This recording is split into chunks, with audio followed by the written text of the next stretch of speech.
Welcome to our channel. If you're a freelancer wanting to reduce your tax burden legally, follow these step-by-step instructions to implement smart strategies that let you keep more of what you earn. Step 1.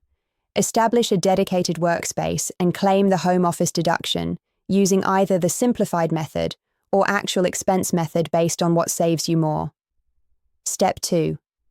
Maximize retirement contributions through a SEP IRA, Solo 401k, or Simple IRA. These contributions reduce taxable income while building your future security. Step 3. Track every business expense meticulously, including supplies, software subscriptions, professional development, marketing, and business insurance using accounting software. Step 4. Deduct health insurance premiums as a self-employed person, reducing both income tax and self-employment tax. Step 5. Time income and expenses strategically. Defer invoicing near year-end or accelerate deductible expenses into the current year to reduce taxable income. Step 6.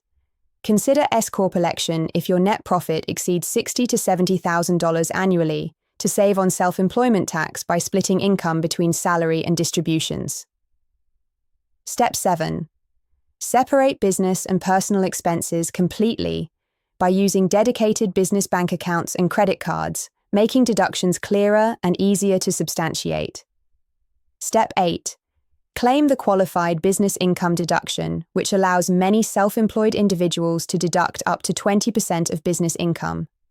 Work with a tax professional to optimize all strategies for your specific situation. Don't forget to like this video and subscribe to our channel.